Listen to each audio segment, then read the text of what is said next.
So, a wee proposition this evening. We'll have a wee look through some stuff here.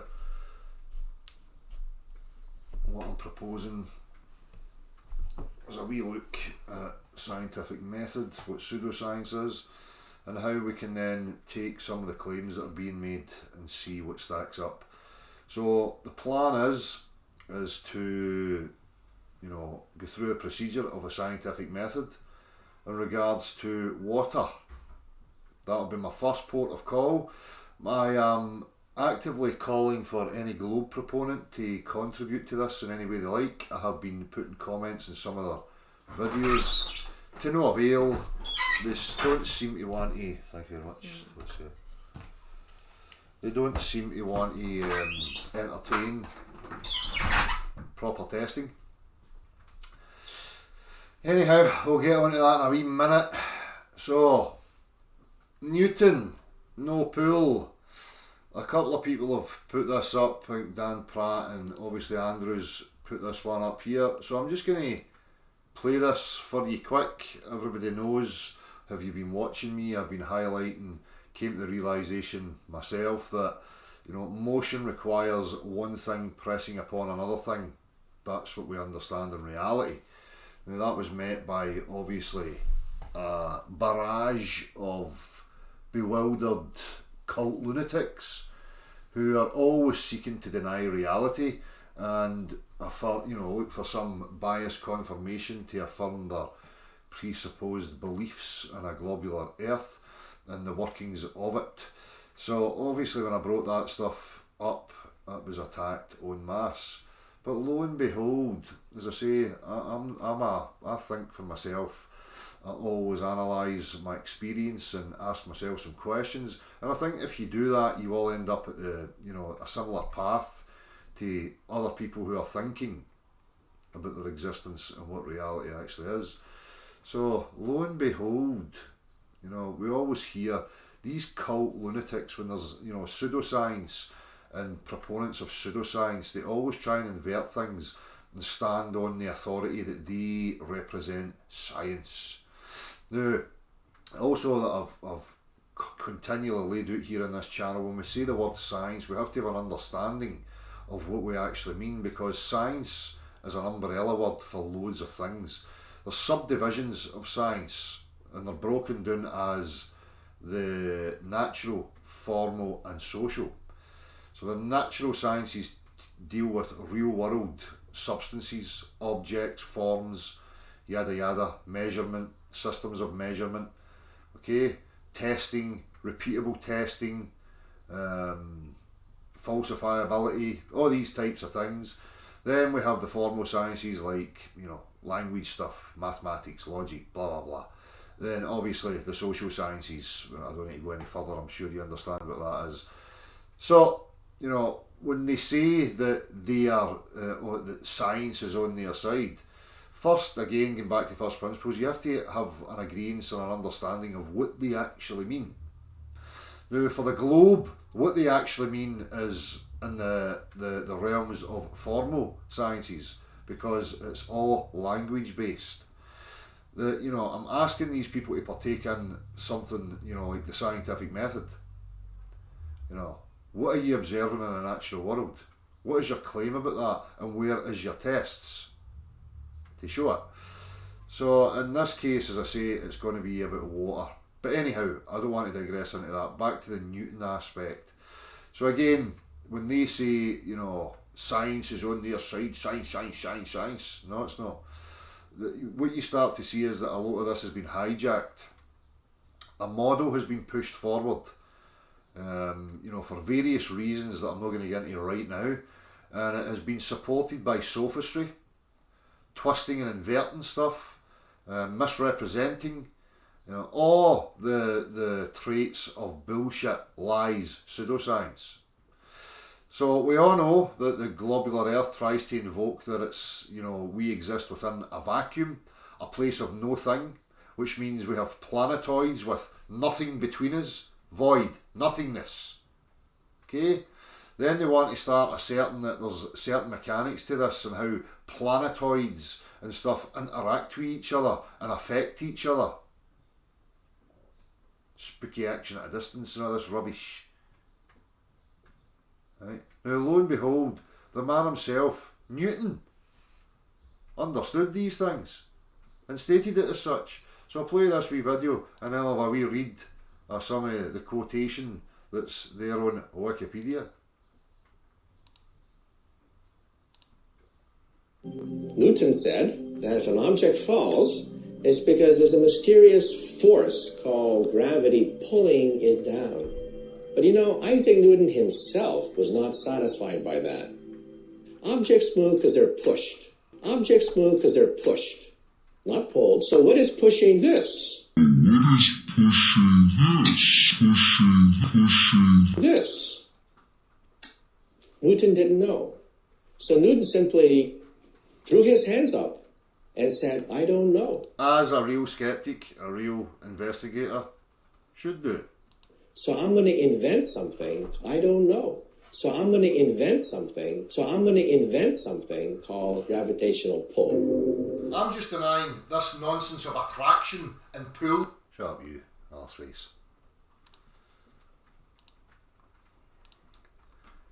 So, when we go to Wiki's log action at a distance, type it in if you want to check it.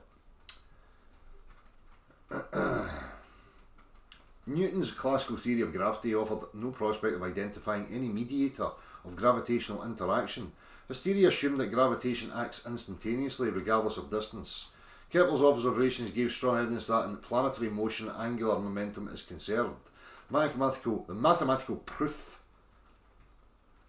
is valid in the case of Euclidean geometry. Gravity is also known as a force of attraction between two objects because of their mass. From a Newtonian perspective, action at a distance can be regarded as a phenomenon in which a change in intrinsic properties of one system induces a change in the intrinsic properties of a distant system, independently of the influence of any other systems on the distant system, and without there being a process that carries this influence contiguously in space and time. That's for Berkowitz. A related question raised by Ernst Mach was how rotating bodies know how much to bulge at the equator. This, it seems, requires an action at a distance from a distant matter, forming the rotating object about the state of the universe. Einstein coined the term Mach's principle for this equation. This is a quote from Newton. It is inconceivable that inanimate matter should, without the mediation of something else, which is not material, operate upon and affect other matter without mutual contact. The gravity should be innate, inherent and essential to matter, so that one body may act upon another at a distance through a vacuum, without the mediation of anything else, by and through which their action and force may be conveyed from one to another, is to me so great an absurdity that I believe no man who has in philosophical matters a competent faculty of thinking can ever fall into it. Gravity must be caused by an agent acting constantly according to certain laws, but whether this agent be material or immaterial I have left to the consideration of my readers. So, as I showed and as I've stated before, that leaves you with two options. There either must be something flowing from above us downwards, or the earth must be pushing up against us. Right now, there is one of them that is supported by testing. I can demonstrate to you where I can give you direction. I can demonstrate how to create density layerings.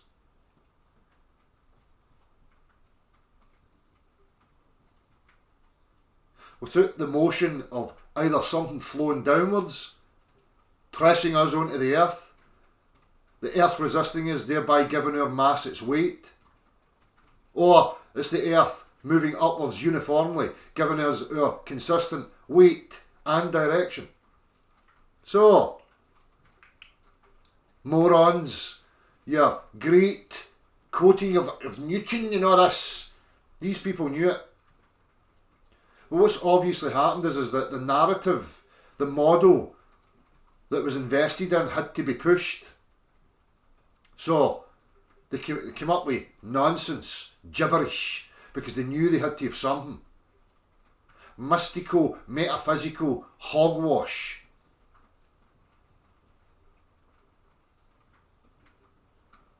Now, in the second case of the Earth moving uniformly, it fucks the globe as well.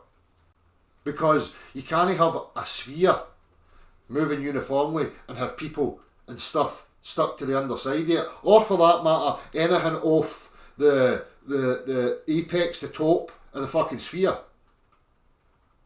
Because as it goes up, stuff's just going to fucking slip off and fall off at the equator into the vacuum of space.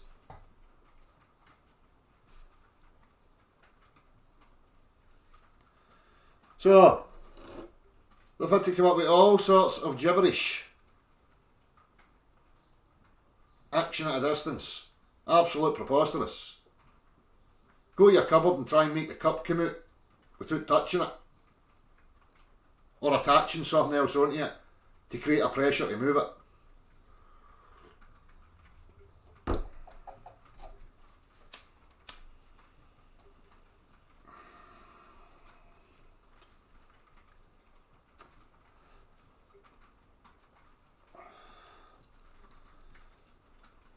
So exactly, that's the power of mathematics. You can just invent stuff. Because people have to understand there's a separation. If you're applying mathematics, it must be applied, it must be, attached to provable integers. It has to be associated with something physical, something tangible that can be quantified and demonstrated. Okay, which takes us on to the next topic. Right. So as I say, I'm going to utilise water as the focus for a scientific method. Okay. Now I could make all sorts of statements. I can make predictions on what I expect to find, and the cause of which I could state something like, because water's formless, it forms a free surface when it comes into contact with something. We can get through the steps. I'm inviting you people to join in.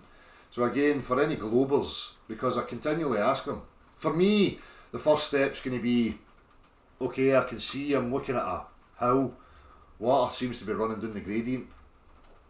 When it gets to the bottom, it's pulling up. And when it breaches the barrier, it flows over it and flows to the next lowest point and repeats the exact same process. In both cases, the surface of each pool are going to be perfect parallels to the one above. I can make statements in there that the water will take the shape of the container. It will find the lowest potential energetic state, forming a free surface of a horizontal level plane. I can make a statement that it will conform to the shape of a container. And then I can come back here and I can test it. I can show how slight the gradient has to be. I can change the containers. I can change the temperature of the water. I could even add a new property into the water to make it a bit more viscous to see if it will still achieve what I'm suggesting it's going to achieve. There's all sorts of variables that I can play with through this process to determine that the guess or the postulation is that I was right. Water does flow in gradients. Water does take the shape of the container. Standing bodies of water do form a horizontal level plane. So what I'm asking is of globe believers, so that it's fair. Because they can either take part personally, or I'm just going to play the part of the glober and rip the absolute pish right out of them. And I'm going to show every single one of these morons in their attempts to pass pseudoscience off as science. So I've been asking them, I've been trying to think, what would theirs be? Well, my observed phenomena is that bodies of water bend and they maintain the bend upon the surface of the water. Where did you observe it? On the telly. Right. So through your observation on the TV, you've formulated a hypothesis of water will conform to forces acting upon it. What forces? Gravity. Where did you observe that? On the telly. Okay. So where's your hypothesis for that then? Well, and then they'll recite something from the TV, and then I'm going to ask them, right, okay, you formulated a hypothesis based on your observation of what you've seen on the telly. Now, where's your tests? What are they going to say? I can't test it. The reason being is because Earth gets in the way. So therefore, I need to leave the reference frame of Earth so that I can test it, which would make it unfalsifiable, which would come into the category of pseudoscience. Let's just have a recap, shall we, of pseudoscience. We'll just take the definition from Wiki, because I know global leaders love Wikipedia. Pseudoscience consists of statements, beliefs or practices that are claimed to be both scientific and factual, but are incompatible with the scientific method. Pseudoscience is often characterised by contradictory, exaggerated or unfalsifiable claims. Reliance on confirmation bias rather than rigorous attempts at refutation. Lack of openness to evaluation by others. Absence of systematic practices when developing a hypothesis. And continued adherence long after the pseudoscientific hypotheses have been experimentally discredited. The term pseudoscience is considered pejorative. What the fuck that means? Never mind. Because it suggests something is being presented as science inaccurately or even deceptively. Those described as practicing or advocating pseudoscience often dispute the characterisation. Pseudosciences can be harmful. Certainly can be. So, this is what I'm saying. They want to make claims. And they think they've got a get-out clause because they've got something on the telly. Everything comes back to, I seen it on TV. If you don't believe me, I've been having a look. I've been looking what finds its level on YouTube's, and lo and behold, YouTube's somehow wants to favour gimps talking rubbish. I'll show you in a minute.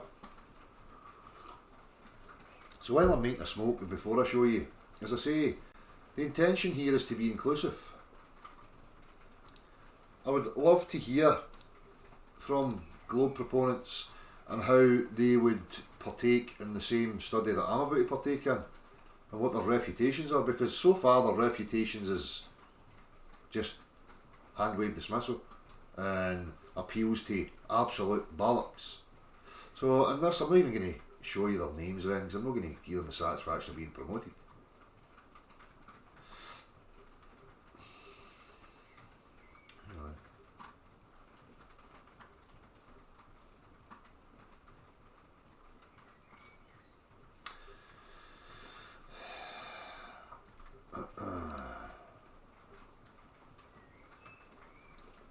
In fact, I'll read it out in a minute. Let me just get this up now. Hold on.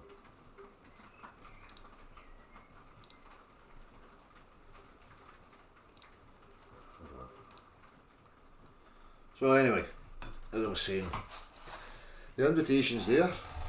If none of them partake in it, as I say, I'll just rip the pish, because that's pretty much what you got. The globe is only a concept. This is why all it has is language-based proofs. Right? Any aspect of the globular Earth claim has nothing, no demonstration, none whatsoever.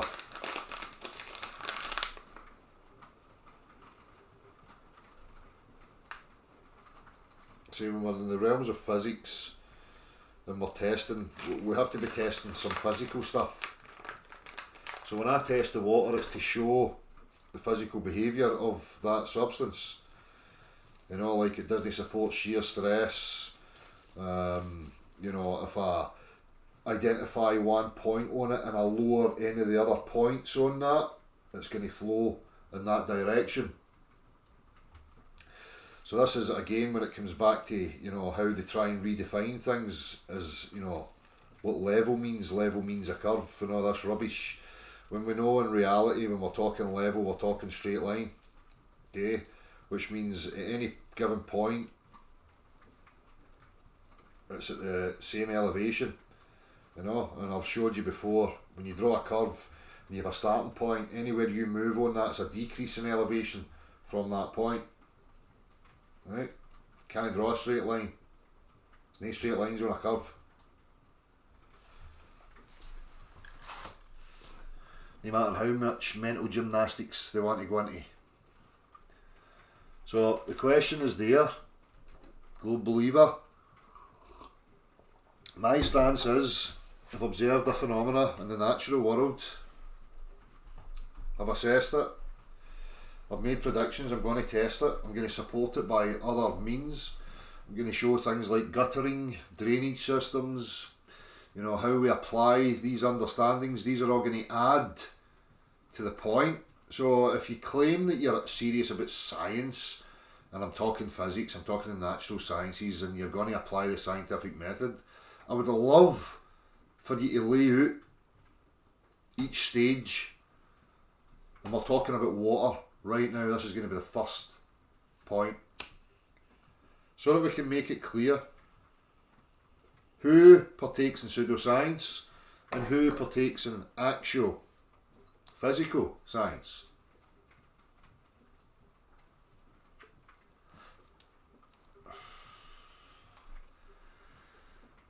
So, let me see.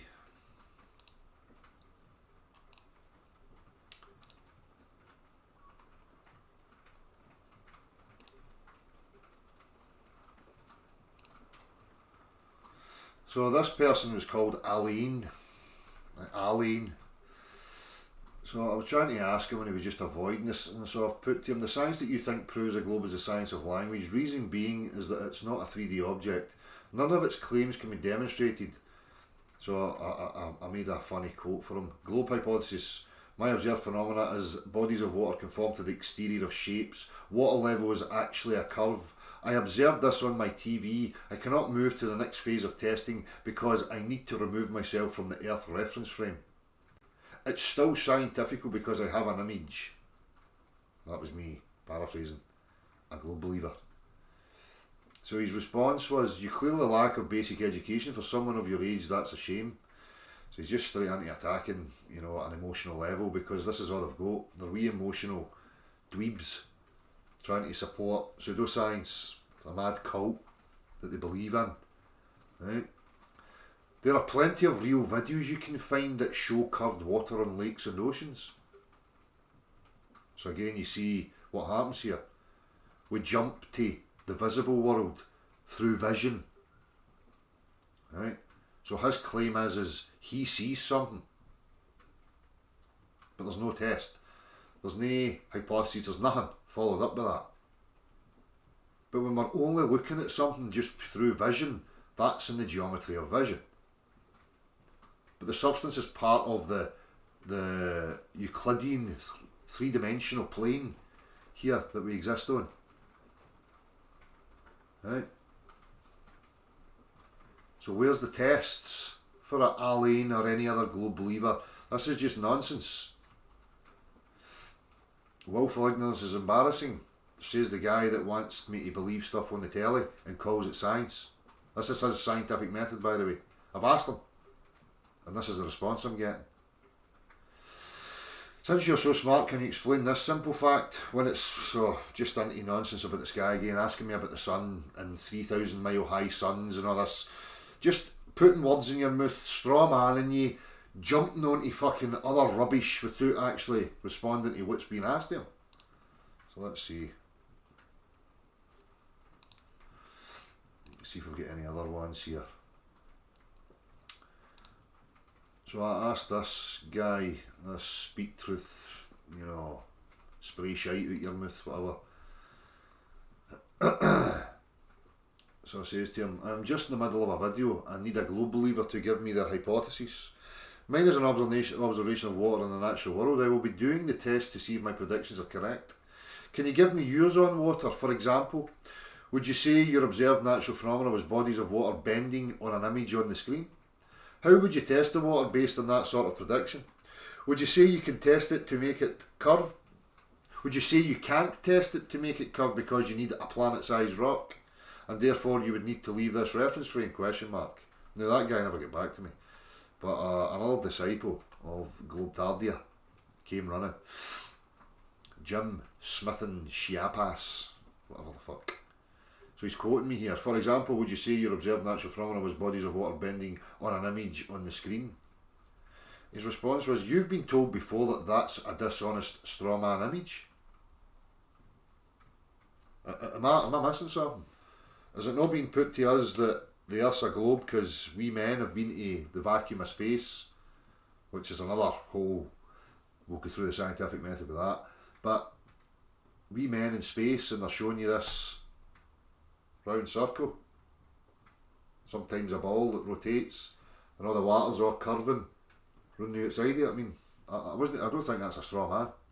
I think that's actually what they're depicting to you, and that's what your claim is. But, you know. Conventional science does not say that the oceans or any other body of water formed by water bending around a rock. I thought the Earth was a big rock in a vacuum with water clinging to it. Again, maybe I'm wrong. Maybe I've been in it too long that I forgot that that's not what the claim is. Are you going to admit that this time, or as usual admit one of your loutish foul-mouthed tirades and run away? So the Seek Truth spunky teeth guy came back. You can test if water is curving over large bodies of water quite easily. Scale's a perfect thing to use. So now we're on to scale. Right. Although, how many times have we asked globe believers when we talk about true scale modelling, like if something's actually real, you can scale it with the real substances of the claim that you're making or whatever. But we've never seen that, have we? We've never seen them create a vacuum with a wee rock in it, with gas all clinging around it and water all clinging around it. I mean, now they want to talk about scale. This will be interesting. Scales are perfect to use. The Earth scaled down to the size of a basketball would mean the oceans are 0.15mm thick. So basically when you pour water on your football, the film left on there is deeper than the oceans and Earth. This is the mental gymnastics that they go into. Right? We're talking about we've got bodies of water that are thousands and thousands of feet deep. And he wants to equate that with, you know, a bit of adhesion. A film of water, but yet you can't model it properly, even if I granted you it. Accurately model the oceans.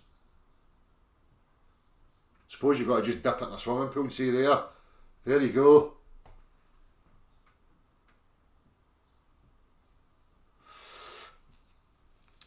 So, you know, you can see how quickly they just go into the realms of fantasy, pseudoscience, gibberish, looking for bias confirmation, making stuff up to try and pass it off as something.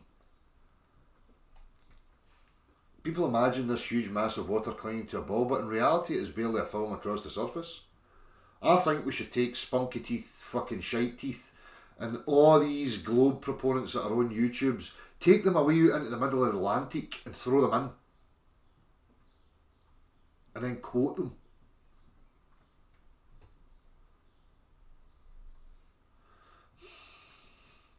It's these simple steps that make it easier to comprehend the sheer scale of it.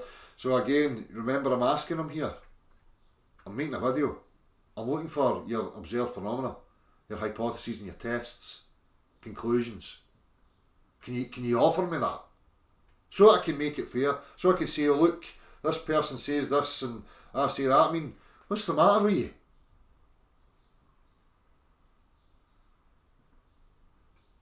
So I asked the Jim Smithen guy, so is the water not convex around the outside of a globular rock then?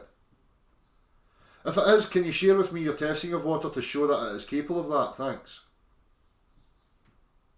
And I asked Spunky Teeth, Shitey Teeth, can you share the test you have done to show that standing bodies of water are capable of conforming to the exterior of an object?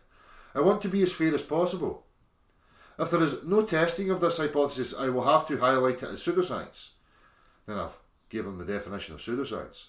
So please give me your observation and tests, thanks. I will be adding all of this into the video. And then I get back to the gym guy. It's a test of the natural substance. Can you please share your tests? As I said above, I want to be fair and will show your tests, thanks. And then they just use one of the other sock accounts, Overweight Aviator, who, you know, exposed and highlighted about the nonsense of, you know, the floor being beneath the central axis, the central horizontal axis of your viewing equipment. So when we say the horizon rises to your level, the horizon's not a thing. And the floor will always be beneath the central point of your vision. The only way that the floor would be on the line of the central point, if you drew a crosshair at the centre of your vision, the only way for the floor to be right on that line would be as if you were half submerged into the ground, like that, so that the dirt and the earth intersected the centre of your eye.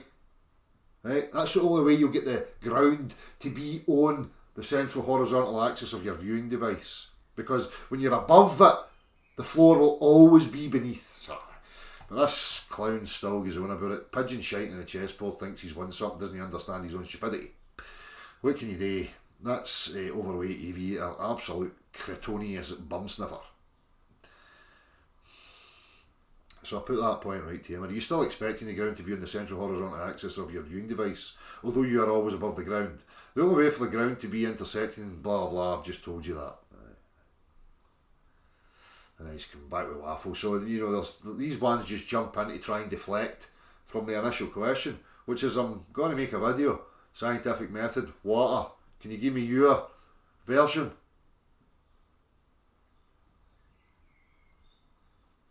It's just Overweight Aviator rattling his gums. So the gym guy comes back. So this is probably like Conspiracy Cats or Simon Dan. All these wee cronies all hang about together, you know. But we'll use snippets for their videos when we highlight the pseudoscience and the bunch of absolute cretins that these people actually are. So he's coming back, he's quoting me again. So is the water not convex around the outside of a globular rock?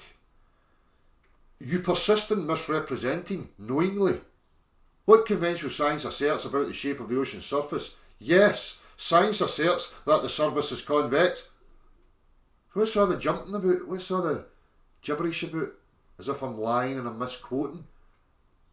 You're claiming that the standing body of water is convex. Brilliant. Well done.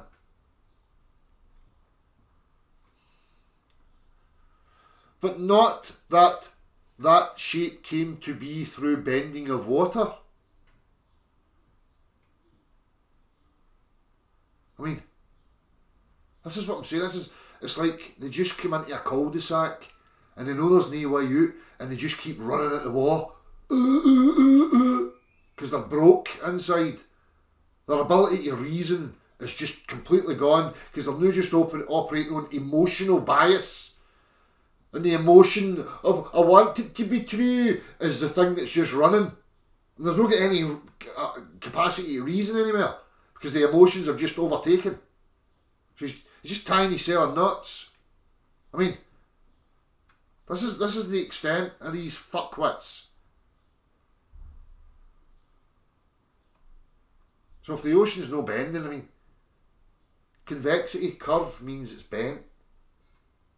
You've got to come and tell me that my banana's no bent. You know what I mean?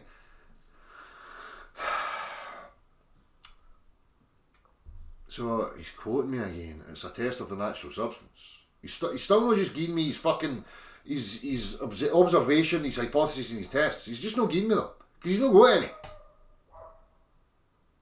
It's a test of the natural substance. Quoting me.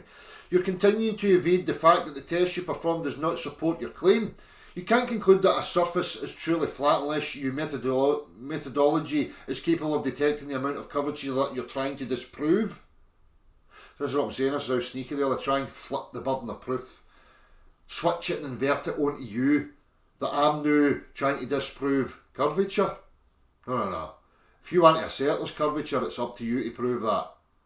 What I'm claiming is that water doesn't take the shape and bend around the exterior of objects. You can't have a convexity on the surface of a standing body of water. It will take the shape of the container and form a free surface, horizontal, level plane. That's the claim. You are the one that's claiming curvature and convexity on bodies of water. But this is how they do it. Subtly, and think they're fucking sneaky and smart.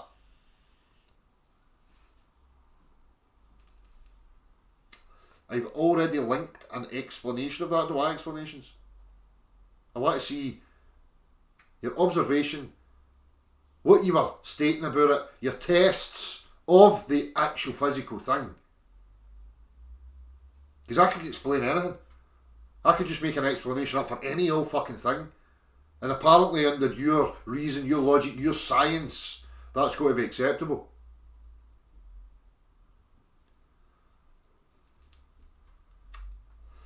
You're also evading my questions about the type of potential energy that is minimised according to your real physics, which denies gravity's existence.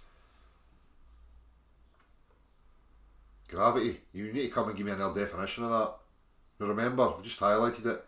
Even the people that were coming up with this stuff knew that pull was a total and utter absurdity. And it's not demonstrable. So, you better be very careful there. No. Can't keep coming with this action at a distance pish.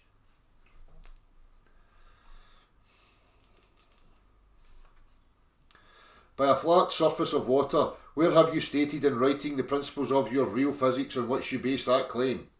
I'll have to write it down in paper now, that somehow means something. So again, just avoiding. Totally avoiding, because they don't have a phenomena to observe. It's on the telly.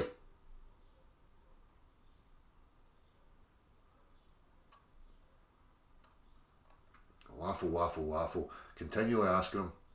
And he's quoting me, the burden's not on me, it's on you. I bear no burden of proof for your dishonest strawman claim about water having to bend to form motions. Of course it's bending. He admitted it a few comments ago. If it's convex and curved, it's bent. If I've got a straight piece of bar and I keep that there and I press on that to bend it, that means when I create the curve and the convexity, it's bent. So anyway, I'm not even going to keep reading it. I'm just going to check to see if they've come back now. I've still not come back with anything.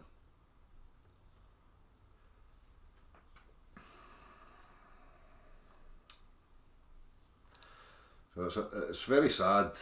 It's very, very sad for them. As I say, I know this, you probably know it, but we're not going to let it go. We're going to keep rubbing salt in the wounds, and we're going to keep pushing forward. And repeating, and repeating, and repeating. Until they realise that the game is over. And they're not going to get away with offering up pseudoscience and jargon to affect and sway vulnerable children into believing in absurdities, disconnecting them from their own voice of reason and proper inquiry. It's abusive.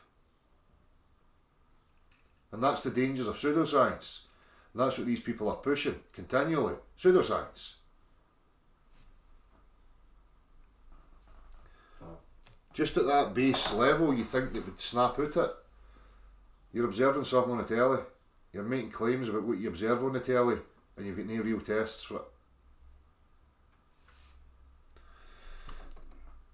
Wonderful.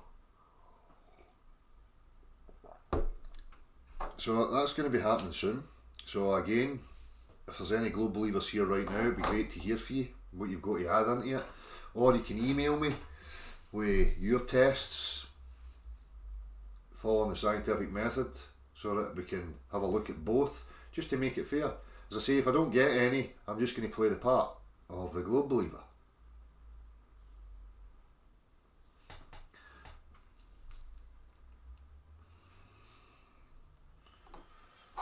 Others out to can give a fuck, son.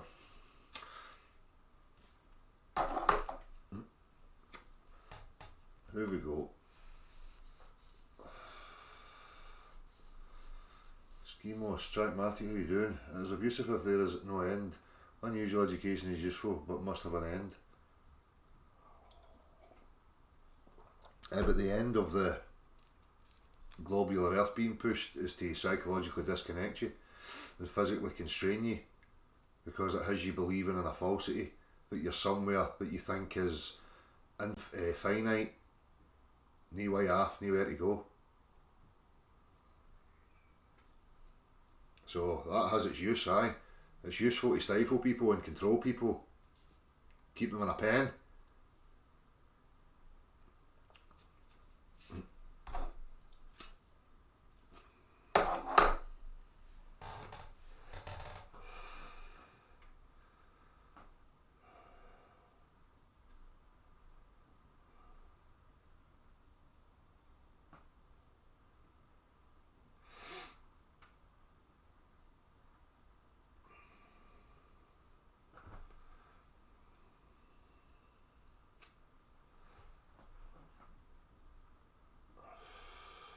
Right, who we got here?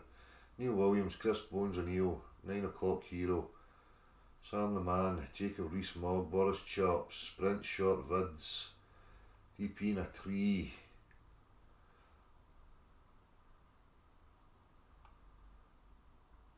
That's it, Trackmatic.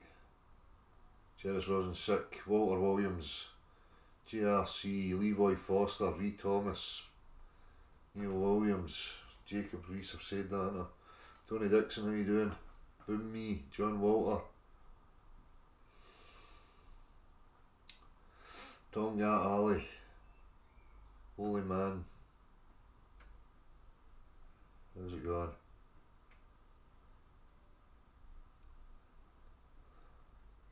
Exactly, Stephen Crumley.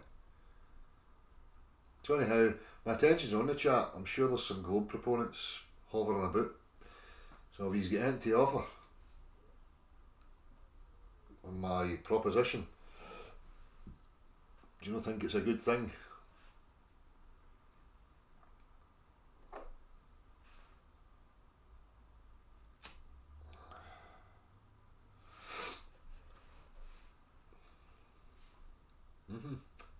I'd agree, Trackmatic. The whole thing's been a useful exercise. What are you saying, Dan? I hope you're not swearing at me. You calling me names?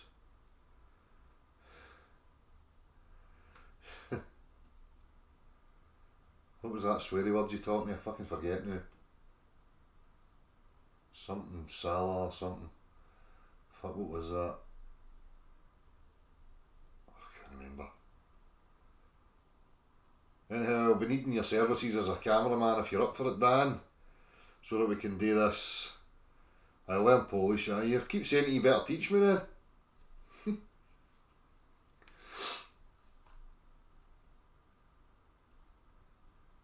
Jacob Rees, send me an email to the email address above.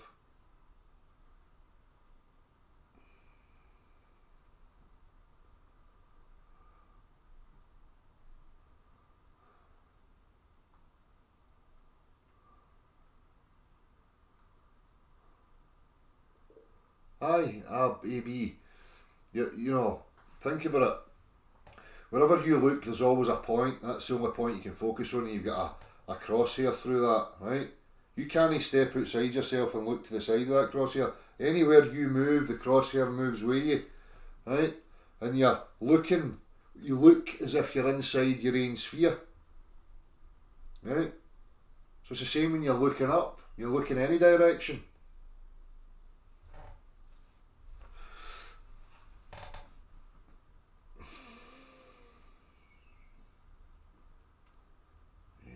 Good times for all, how you doing? Oh, nice, that's two ways, mate. As I say, it's always good. Everybody offers up what they offer up, everybody walks their walk, and we can all learn something from each other. Spierdali or Spierdala. Aye, Spierdala. Fucking Polish fucker, you.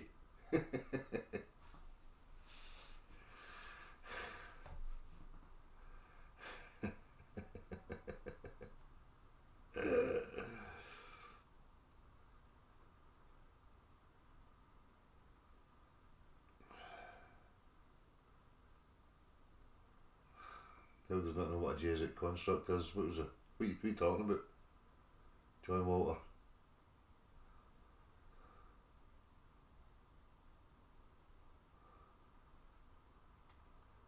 well be Kevin Harkins.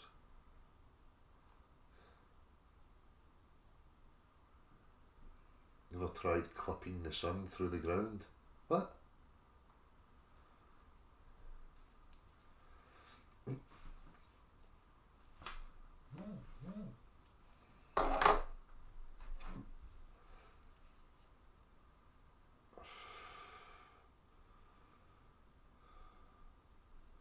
Yeah, why don't you care about more subs and views? Sure, it should go to reach out to more people.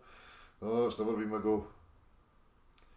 If people hear it, people hear it. If they don't, they don't. As soon as I put my attention to, self-serving, how many subs have I got? Oh, how many likes have I got? Many people like me. I say I'm not attached to acceptance of others, so I don't care about it. I didn't have to have that in my intention to, get a message to other people or for other people to hear me, did I? So, as I always say, just walk your walk, regardless of whether people like you, hate you. If your sole purpose is to,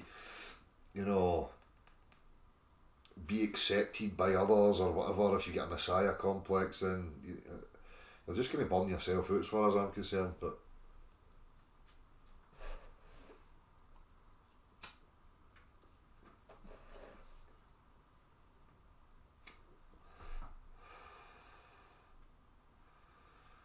nice one, Neil Williams.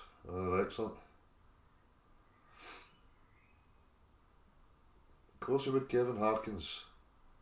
That's all, elementary stuffs. You don't see shit shooting up the way.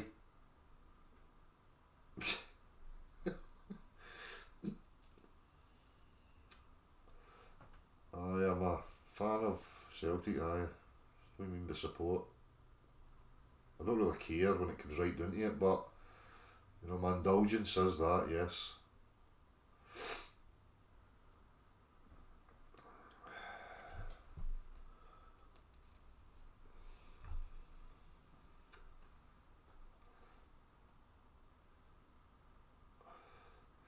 Good times. So I've been thinking that a personal dome or distance we can see is not dome shaped due to atmosphere blocking the view. We would see further straight up and horizontal, I'm thinking. Well, we've got limitation to the angle of light reaching the eye and whatever else, obviously because we're right on the ground. But as I say, take a protractor, you look at the shape of your eye, you can see it. As I've pointed out, Gar's pointed out so many times before as well, put a protractor in front of the line of your eye, you can't see that outward curve.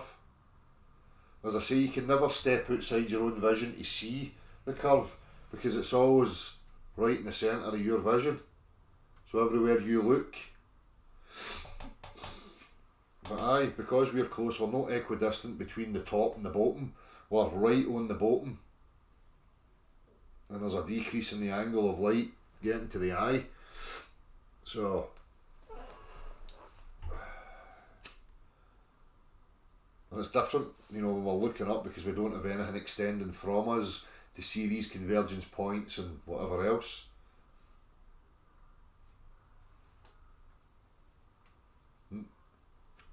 I've got questions though about the depth of the sky and what's actually going on.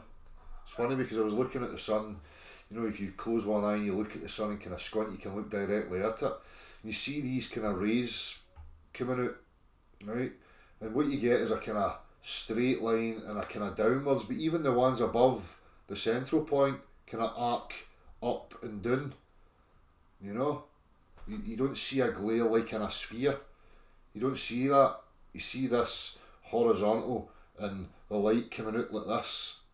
Like the way, you see it like a magnet under the Ferricell. That kind of similar pattern. Although you don't get the figure of 8 with a light, you just get a line and a kind of arc here, and the arc above still goes like that. It's interesting, but anyway, you see footage of the sun from a distance. I've seen, family members have taken video footage and photographs. I've been on an aircraft and they're in the dark, they're in the night sky, but you can see the sun in the distance. when you see the sun in the distance, you know, we talk about light coming out in straight lines, but when you actually see, you know, you can see the sun, right? But the surrounding area, the lit portion around the sun, is almost like a kind of UFO shape. You know, so the light may be coming out straight, but it's immediately bending, and you know, as if it's falling into a kind of bell, UFO type shape when you see it from a distance.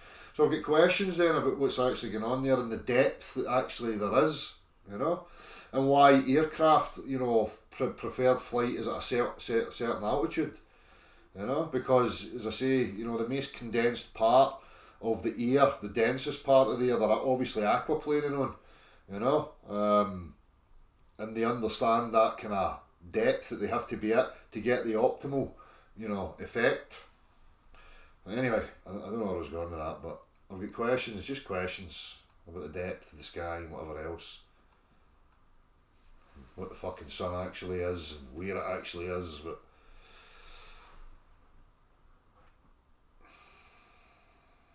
where's the common purpose crew we're talking about?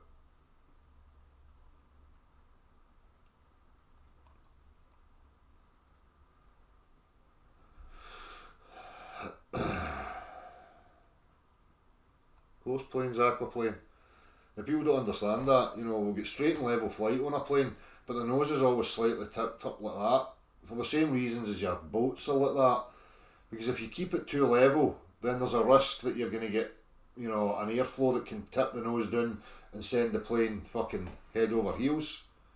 You know, that's why with boats it's the same, so that it will never dip in and get caught and be pushed in. You know, so a plane sits like that and it bounces on the densest cushion of air, which they've probably worked out that's run about that height. But I don't know.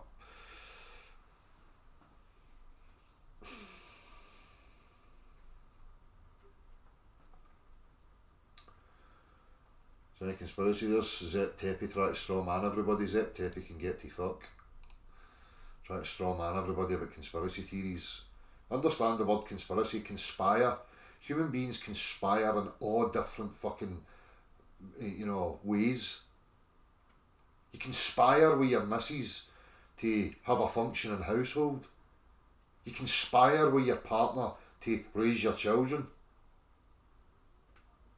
Human beings conspire through all sorts of different means, for different reasons.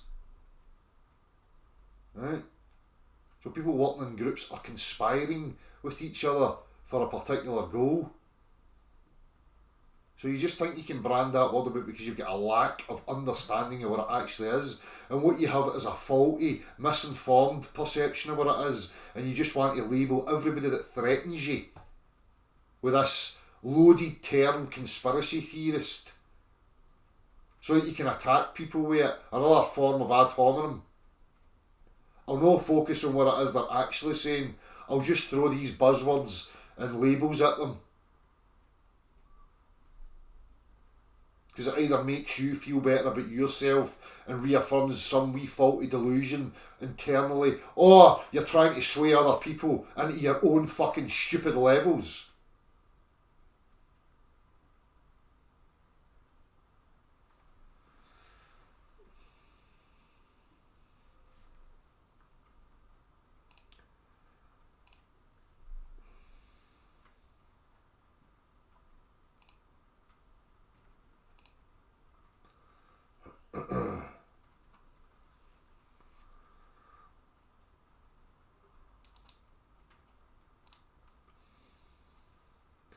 So it's the same when I open the windows blinds just a tiny bit. The light seems to flood into the entire room. How is that working if light is straight lines? Well, this is the thing. I was reading that Al Haim or whatever it is, the optics, one of the optics guys. That was some of the things that I was disagreeing with, because obviously I need to test stuff for myself and what's actually going on there. Because when you don't have direct line of sight to a particular light source, you know, like, you know, if I've not got a line of sight to the sun and I go in the back of my shed, we still have daylight, right? So there's questions to be asked in regards to that, you know, what's going on. Oh, it's reflecting off fucking atmosphere and all that. whatever. And it's blue because reasons. But you can, there's tests you can do, you know, we're talking about when you have line of sight of a light. You know, you can make pinholes in certain things and set it up so that you can see when the light gets to that pinhole, you'll get a direct, you know, correlation on the far side of a wall showing you that it's gone in through in a straight line. There's different tests. I'll share the PDF of that guy. In fact, where is it?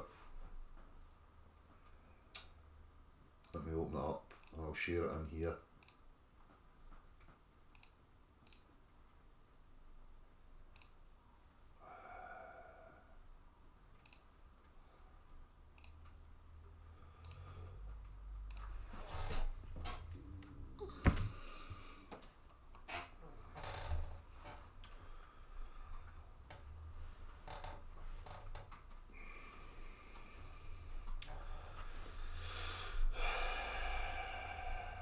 Majority of people that are involved in that stuff are not the people that are, you know, people are seeing stuff on screens and they think they know what's going on, right? Satellites, you know, vacuums adjacent to your ear and no separation, and they're out there outside in the wee vacuum flying about the place, you know, whatever. There might be communications things going on, there could be various different things happening, but just by saying satellite doesn't automatically mean globular earth, right? But that again, this is the bias confirmation where they don't go through a scientific method in order to establish things. They just look for wee stories and throw them out there, like as if they're arrows of some kind that are meant to convince you.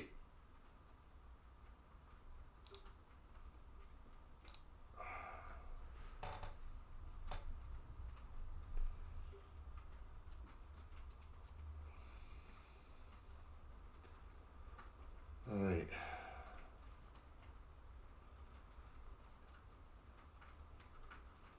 I was talking to Marty about that the other day again as well. You remember I was talking before about the Bible. In the beginning was the Word.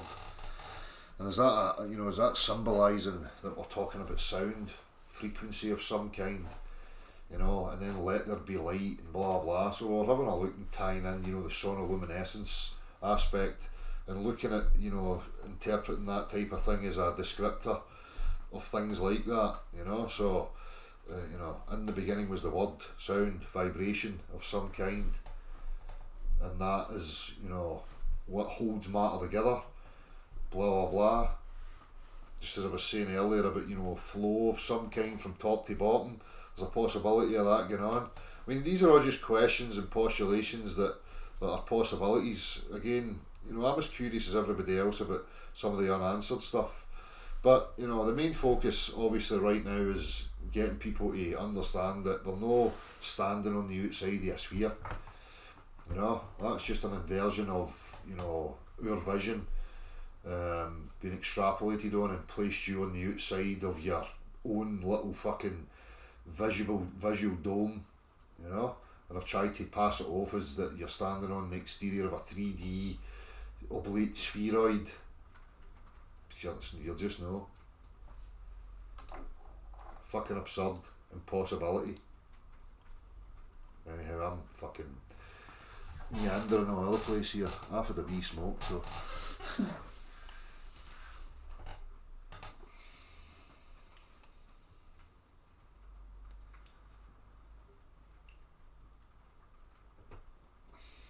You don't need to keep asking the same question hundreds and hundreds of times.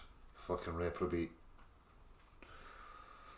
Just keep displaying for us how fucking unreasoned you are, how erratic you are.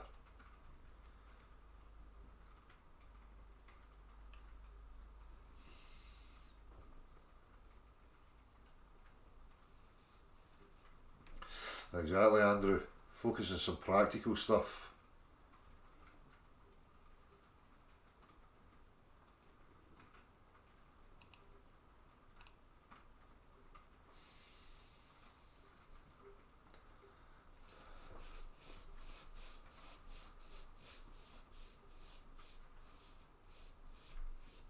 that's the problem with Pragmatic.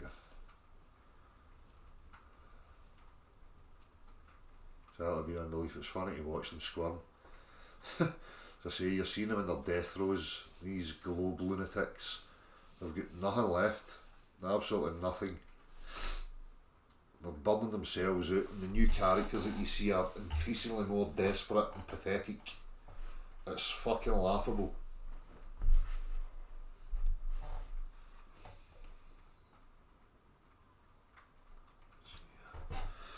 So anyhow, I'm just going to check to see if any globe proponents offered me up.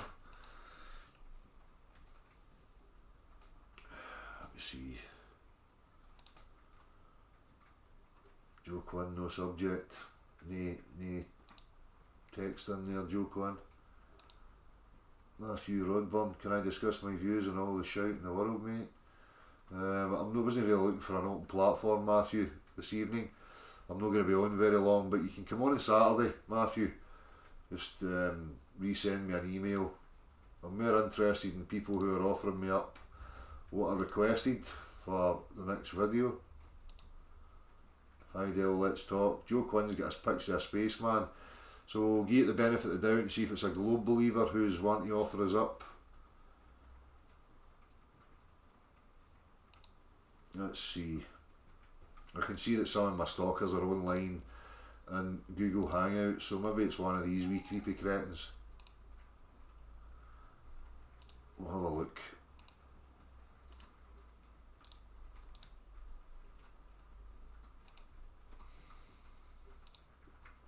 It probably is. It looks like one of these wee guys because they send emails and comments and spam fuck at you. It's like wee hyperactive child.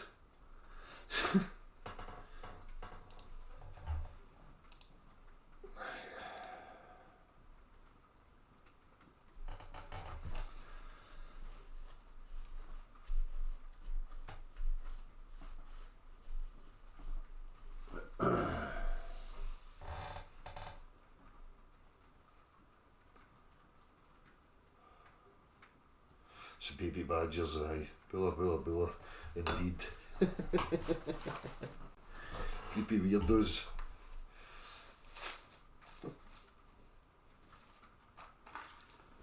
So they've all been instilled with this false sense of superiority and authority. You know, when you look at all this class system and these people that are born into it or, you know, become entangled in it, and they all think they're part of the it club and they're untouchable, you know. It's just all delusions in their mind. It's funny though. I enjoy watching them squirm.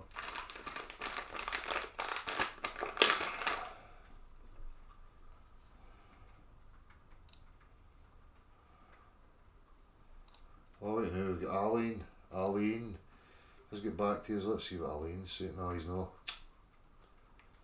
Bastard.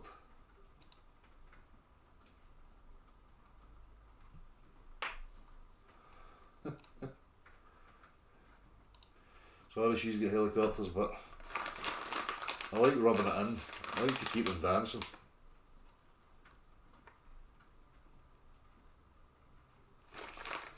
Don't blame me for your lack of discipline.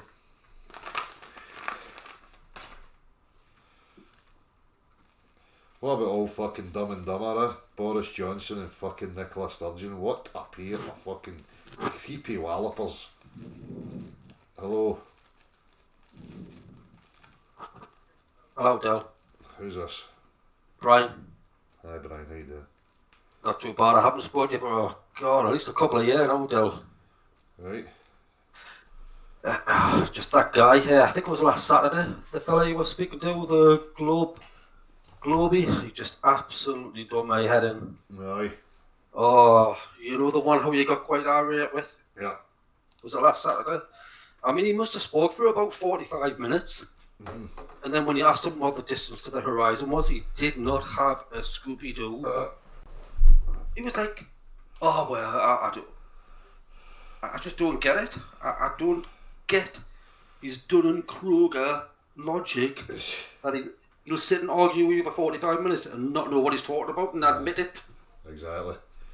Unbelievable. But they're not going to admit it, mate. And that's the whole point of me persisting with these people online. It's just to continually highlight that the characters that you get online, YouTube and whatever, they're not honest people. They're out, for whatever, agenda they've got. They're not out for honesty and honest discourse, So I say you can see that reflected when you interview real people out in the street, or you speak to real people. You can see the difference in the progression of a discussion with them, So Yeah, obviously, I mean, I love watching your live discussions with the people out on the streets, but it does annoy us because they do display the same sort of Dunning-Kruger or just intellectual dishonesty. Some of the stuff they come up with, like, well, I'm not a scientist and how it doesn't affect me, I've still got to go to work in the morning. It just gets you so angry because I'm thinking it's a selfish attitude. Yeah, it doesn't affect you, but what about your kids and their kids and the future kids and the future generations? What about them? Yeah. So it does, indirectly, it does affect you. You just can't be bothered. I know. Hang on, mate, because I'm just going to send the link to that other person that was asking, because I just thought maybe you were a globe believer because I seen the wee space. No, unfortunately not, unfortunately. I can think for myself. Because I seen the wee spaceman suit and I thought maybe it was one of them coming in. No, that's an old it's an old image that Right. to one of the older channels. Cool. Aye. I was waiting for somebody else to come on, yeah. I've just sent it like mate, I just carry on what you were saying. So basically, yeah, I mean, he waffled on for 45 minutes, and then he admitted he didn't know the distance to the horizon. So you give him an example of 12 miles. Yeah. It's actually shorter, I think.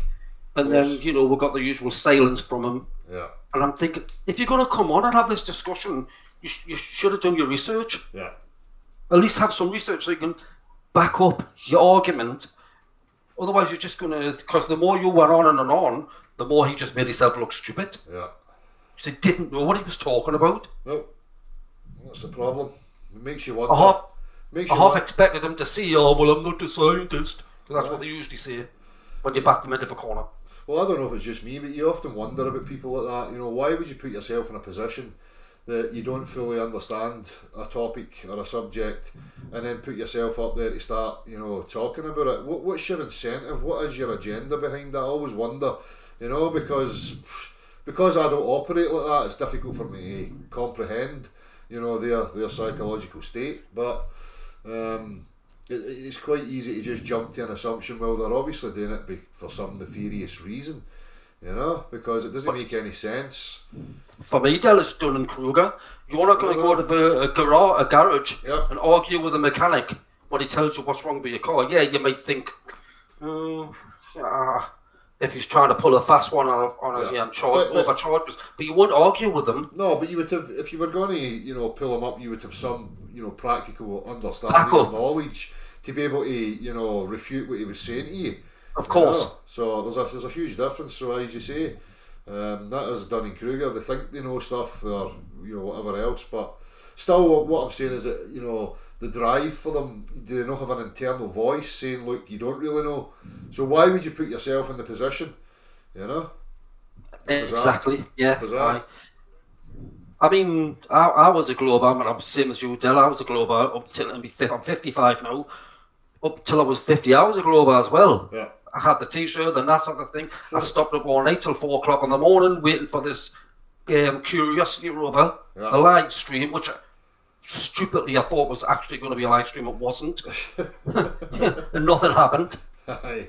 Have you seen? 6 months later, still nothing happened. That's what got me going. Yeah. This is the con. Yeah, that's what snapped me out of it. It's a con. Of course it is, man. Have you seen I take it you'll have noticed the increase in the amount of merchandise now. See, like the clothes ranges and T-shirts and the amount of people with NASA and NASA hoodies and this, that and the other. I'm going, fucking hell, they're a bit late. They're a bit late with all that, they know. I mean, it seems as if they've just jumped into that market all of a sudden. I wonder why. It's crazy, man. I mean, we've seen the images from the supposed ISS. Yeah. When the guy goes up and does a spacewalk, he's got a suit on. Mm-hmm. But that big blue ball beneath him doesn't need a suit. No. What? Exactly. Come on. Exactly. It's not even just that. You show it so many times. You can see one footage the Earth's moving. It's meant to be going you're supposed to be going by it at 17,500 miles an hour, and then in other footage it's totally fucking static. Exactly, and the clouds are like too close to the camera. The clouds. They're not even trying that hard. That's how fucking gullible and stupid people are. They don't. Because they don't need to. No, they don't. They don't need to try hard. They don't. It shows you the way. They've got 90% of the population suckered in anyway, so they don't need to try. They don't need to. In fact, they're doing the opposite. They're not. They're giving you some. To me, they're giving you some clues, but the population's too thick to get it. Exactly. The discernment's just not there, although they're displaying it for you. Why does the big blue water gas ball beneath the spaceman not need any protection, yet the spaceman who's 240 miles above it needs protection? Because mathematics. Yeah. Because equations and diagrams say so. and it's so big. That's another thing that really. But that's. Am I allowed to swear, Del, or not? Of course. That's another thing that really boils my piss. People, when you back them into the corner, they'll come up with, it's so big. Exactly. But it's not. Exactly. Compared, if you believe what mainstream science tells you, the Earth is it's a pinprick in the universe. It's a tiny little bubble in the vastness of the universe. So it's not big. It isn't big. Exactly. It's tiny. Exactly. It should go pop like that. Yeah. Mm-hmm. That's a part of the pseudoscience, that's like they're maintaining this assumption that they have. They always start from the presupposition assumption that they're on a sphere, so then they need to come up with all this gibberish. As you say, well, we know in physics you can't have a vacuum in a pressure system without separating them, but they've got an explanation. They've had to come up with these because they've continued to push forward the assumption that it's a sphere, so they're having to come up with all this ad hoc gibberish through time and keep adding to it, And they just they can't keep the lie going. That's what it is, Bill. Technology and more people. Well, hopefully, I think more people are starting to become more open-minded, and obviously the technology through optics and that sort of thing is starting to catch them out. Yeah. I always go back. I always think the film The Wizard of Oz. Mm-hmm. We've all seen it. It's a great film. Blah blah blah. The three of them go to the Emerald City and then meet the fraudster who is the Wizard of Oz, who's hiding behind the curtain. Exactly. And the guy without the brain, the straw man, he's as thick as two straw planks. He meets the Wizard of Oz and he says, "You don't need a brain." He says, "What you're missing is a diploma." Scientists aren't any more intelligent than you are, but they've got one thing that you haven't got. That's a diploma. Right. The subliminals in that film are amazing. They're admitting a scientist is no more intelligent than you, but he's got one thing that you haven't got, a diploma, a piece of paper. Exactly. So he gives the straw man the piece of paper and instantly he's transformed. He's doing all these mathematical sing-songs and it's just so funny. It's really funny. That's the best way I can describe the populace. Yeah. You give them a piece of paper, the degree, the masters, whatever they do, and they instantly think they're intelligent. They're not. You tell them the hierarchy, you instill that in their psyche, the hierarchy, and then you tell them the markers for what it means to achieve stature and progress within the hierarchy, and that's it. That's what these pieces of paper symbolise for them. Well, in fact, go. It does the opposite. It dumbs them down. Of course. Because it stagnates them. They've got a piece of paper, they're happy with that for the rest of their life. Yeah. They don't need to know anything more, and when somebody more open-minded comes and suggests something to them they don't want to know, hey, I've got my piece of paper, I'm intelligent, what you got? Exactly. Oh God, well, I'm open-minded, I'm sorry, I'm an open-minded I'm open to suggestion, and you're not.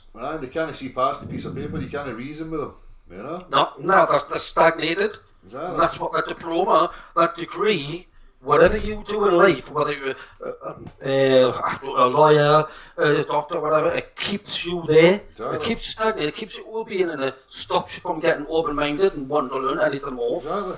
I mean, the advancements and stuff that we made, weren't due to education systems.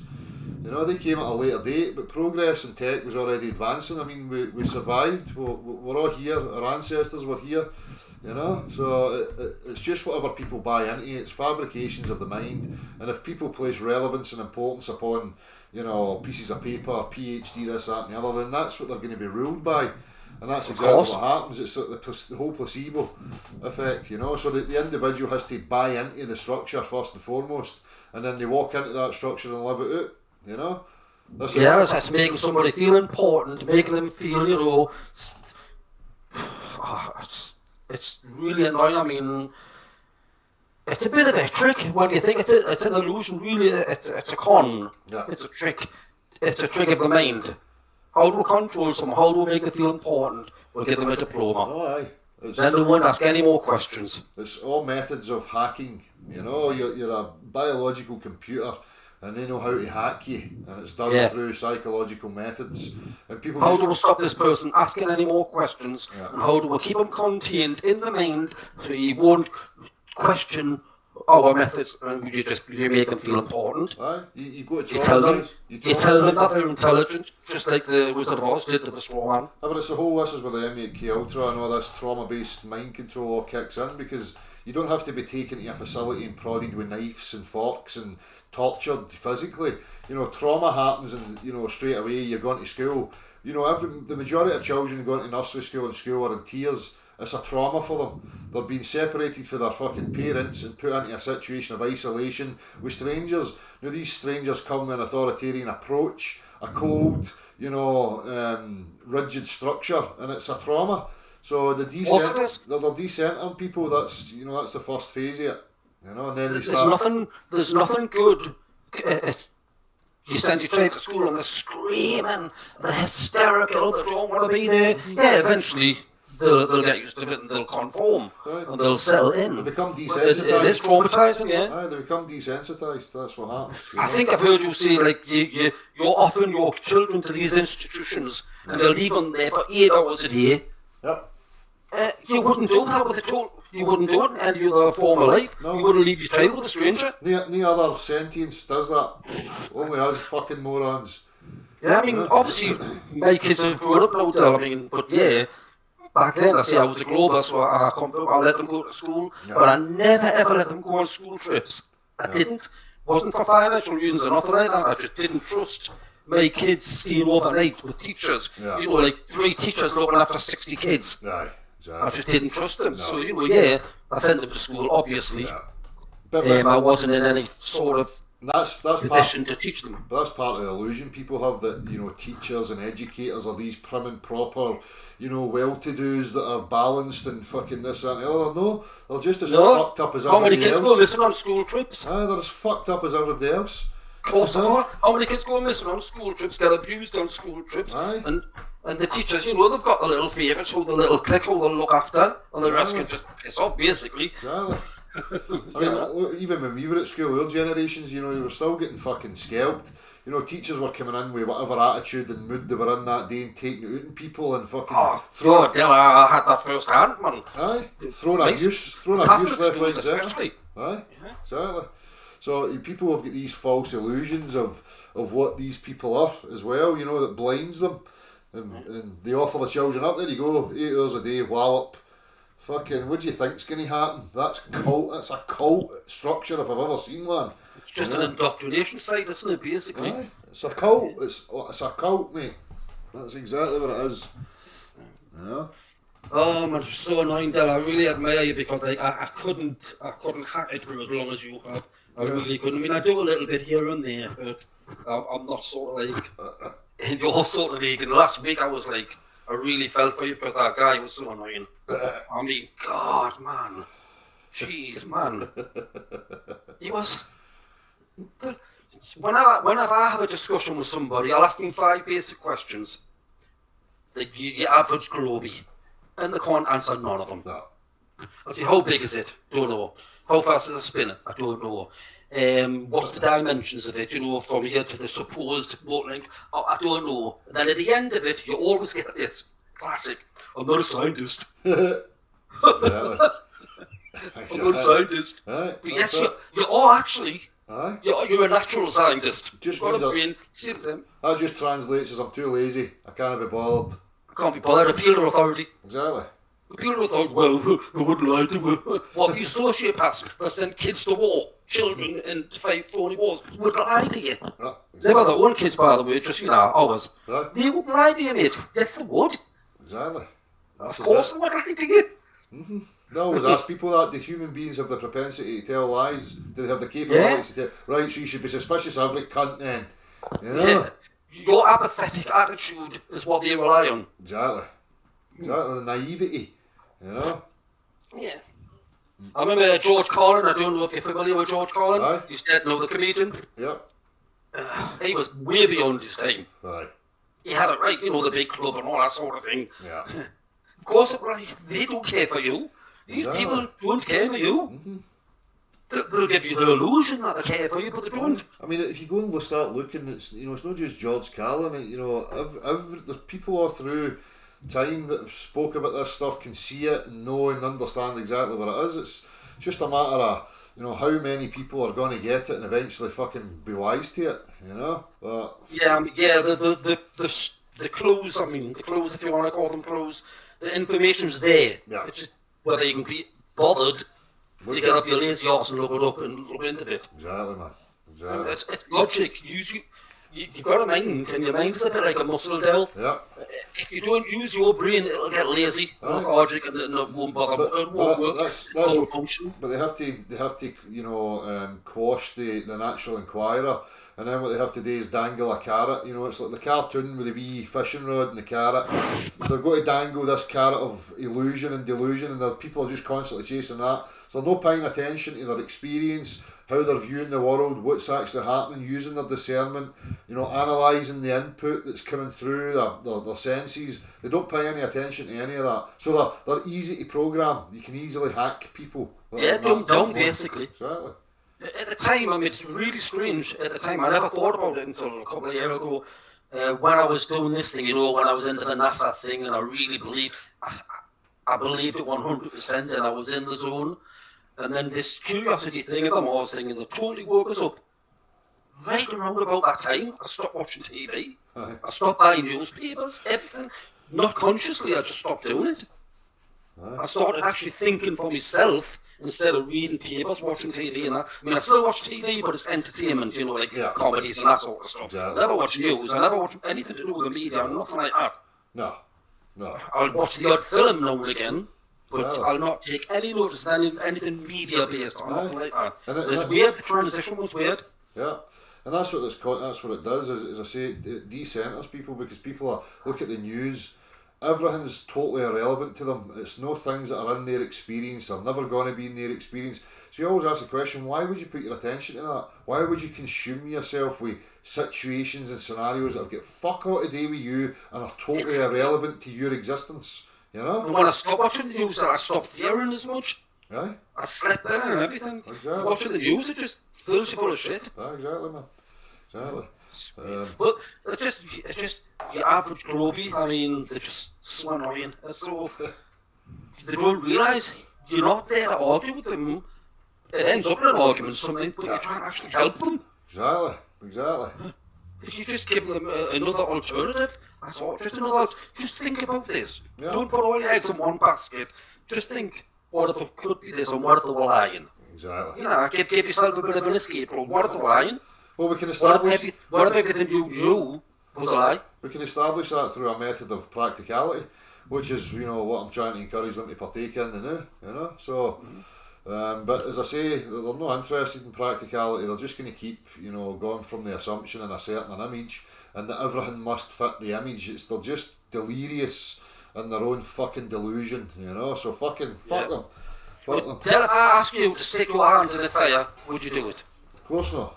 Of course you would. But if I says it's all right, fire is cold, Aye. you still wouldn't do it because you know how fire, you know the physics of fire and heat will burn your hand. Exactly.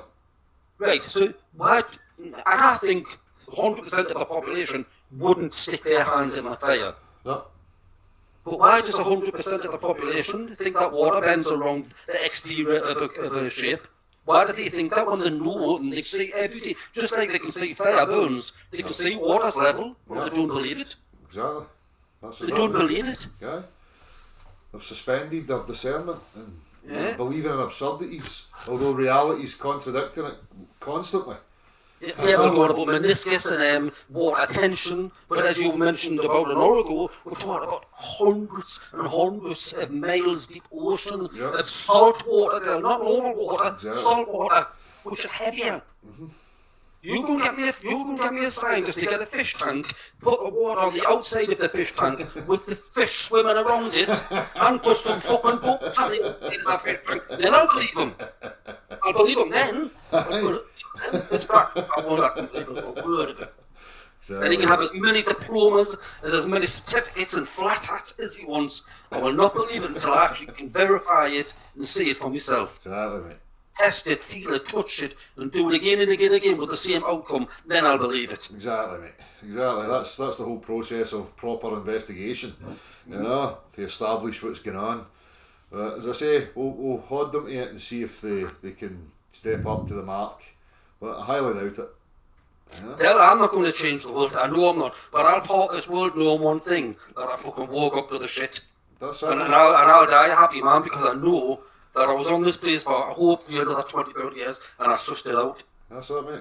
That's it. And so the rest of them, they can end up, if we do end up going somewhere and somebody sits you down and you fucking idiot. Yeah. You didn't get it. You can't back down there until you do get it. And then we'll be like, shut to one side, down, well done, mate. Aye, we'll be off to fucking Eden. Hope that's true, mate. I'm not going to put faith that that's true, you know. Them spots are just going to go down again and again and again and again.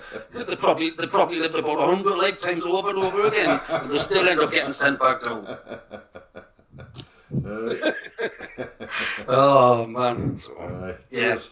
Well, mate, I'm going to go off. Cheers for coming on. Me bother, like I say, I haven't spoken to you. I think it was about a year and a half ago the last time I spoke, so nice one. I was out on a Saturday night, so I do apologise. No, no worries, bud. So one good thing's come out of the COVID. I had a chance to speak off ski. Aye, good. Me bother, bud. Cheers, buddy. Take care, matey. You too, my man. Keep doing it one sheep at a time, Dale. One sheep at a time. That's that. Ta. Take it easy, bud.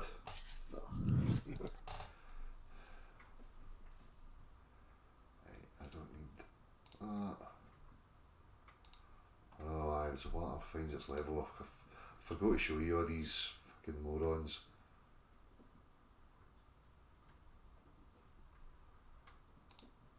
Doesn't matter. Don't need that. Don't need that.